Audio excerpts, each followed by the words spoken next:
ఆస్తి మొత్తం దీప పేరు మీద రాసి దీప కార్తీక్ పెళ్లికి గిఫ్ట్ ఇచ్చిన శివనారాయణ.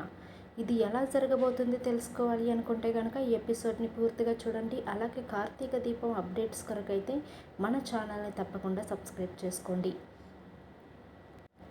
ఇంకా శ్రీధర్ అయితే వాళ్ళ ఫ్యామిలీ మొత్తంతో కూడా శివనారాయణ ఇంటికి వచ్చేస్తాడు. శివనారాయణ తన కూతుర్ని మనవరాల్ని అందరినీ చూసి చాలా సంతోషపడిపోతూ ఉంటాడు. ఈ ఇంట్లో పెళ్లి కళ ఉట్టిపడుతుంది. ఈ ఇంట్లో శుభకార్యం జరగబోతుంది. ఈ ఇంటికి ఇంకా ఎటువంటి అనర్థం కూడా రాదు, అంత శుభమే జరుగుతుంది అని చెప్పేసి శివనారాయణ అనుకుంటూ ఉంటాడు. ఇంకా పెళ్ళికి ఏర్పాట్లు అయితే జరుగుతూ ఉన్నాయి. పెళ్లి రోజున అందరూ కూడా రెడీ అవుతూ ఉంటారు. జ్యోత్స్న మాత్రం ఏం చేసి పెళ్ళిని ఆపాలో అర్థం కావటం లేదు అని చెప్పేసి అనుకుంటూ ఆలోచిస్తూ ఉండగా పెళ్ళి అయితే ఇంకా జరుగుతూ ఉండగా శివనారాయణ అయితే పెళ్ళి జరిగిన కార్తీక్ దీపలకి చెప్తూ ఉంటాడు. అరే, నేను మీకు ఒక గిఫ్ట్ ఇవ్వాలనుకుంటున్నాను అని చెప్పేసి అంటూ ఉంటాడు.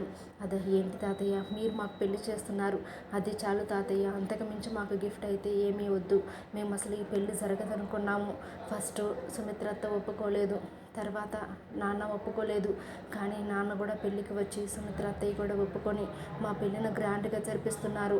మేము అనుకున్న విధంగా జరిపిస్తున్నారు. మాకైతే చాలా సంతోషంగా ఉంది. ఈ సంతోషం ముందు మీరు ఏ గిఫ్ట్ ఇచ్చినా మాకు తక్కువే తాతయ్య అని చెప్పేసి కార్తీక్ దీప కూడా అంటూ ఉంటారు. ఇంకా దీప కూడా, అవును తాతయ్య గారు, మీరు మాకేమి ఇవ్వాల్సిన అవసరం లేదు, మీరు మా పెళ్ళి జరిగించారు, మాకు అది చాలు అని చెప్పేసి దీప కూడా అంటూ ఉంటుంది. అలా కాదు నాన్న, ఒక్కసారి ఇదిగో తీసుకో అని చెప్పేసి ఒక కవర్ అయితే ఇంకా దీప కార్తీక్ చేతులకి అయితే ఇస్తాడు శివనారాయణ.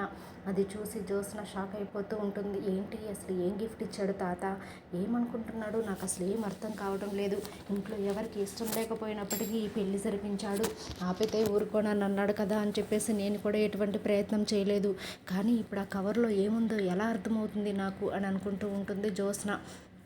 ఇంకా పారిజాతం కూడా ఈ ముసలోడు ఏదో గిఫ్ట్ ఇచ్చేసాడు, ఈ ముసలోడికి అసలు మైండ్ పని చేయట్లేదు అనుకుంటా, పెళ్లి చేయడమే ఎక్కువ అనుకుంటే మళ్ళీ కట్న కానుకలు కూడానా అని చెప్పేసి పారిజాతం అనుకుంటూ ఉంటుంది. అప్పుడైతే ఇంకా శివనారాయణ అంటూ ఉంటాడు, అమ్మ దీప, నువ్వు కార్తీక్ కలిసి ఆ కవర్ ఓపెన్ చేయండి, అందులో ఏముందో ఈరోజు అందరికీ తెలియాలి.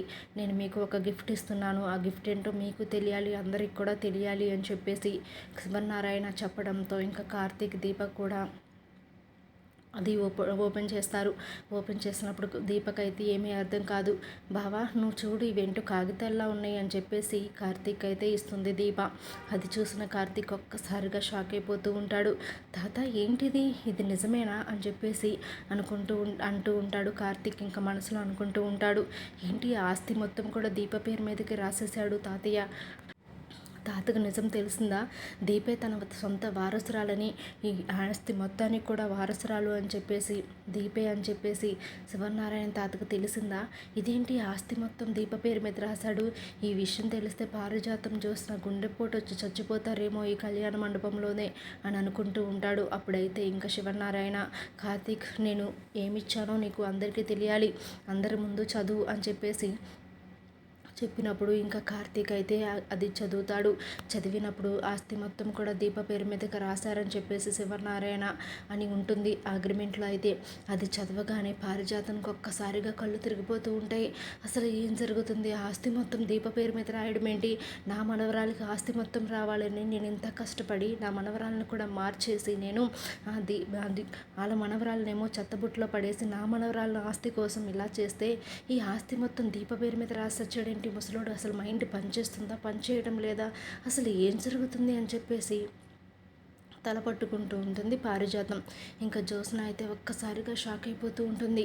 నేను అనుకున్నదే అయింది, ఈ ముసలోడికి నిజం తెలిసిపోయింది, తాతయ్యకి నిజం తెలిసిపోయి ఇలాంటి పని చేశాడు అని చెప్పేసి ఏమీ తెలియనట్టుగా ఇంకా జ్యోత్స్న అయితే, తాత ఏం చేసావు నువ్వు, అసలు ఆస్తి మొత్తం దీప పేరు మీదకి రాయడం ఏంటి అని చెప్పేసి అంటూ ఉంటుంది జ్యోత్స్న. అయితే అప్పుడైతే శివనారాయణ చెప్తూ ఉంటాడు, అమ్మ జ్యోత్స్న, నువ్వు నటించింది చాలు, నేను నీకు ముందే చెప్పాను, సుమిత్ర తర్వాత ఈ ఆస్తి మొత్తం కూడా నా మనవరాలికి అని చెప్పేసి.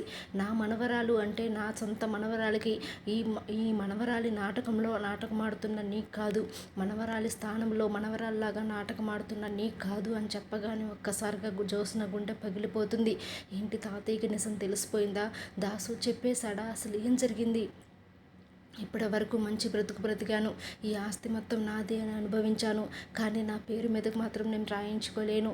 ఆ రోజు అగ్రిమెంట్లో కూడా తాత అమ్మ తర్వాత వారసురాలికి అని రాశాడు, కానీ నా పేరైతే మెన్షన్ చేయలేదు. అప్పుడే నేను చేయించుకోవాల్సింది.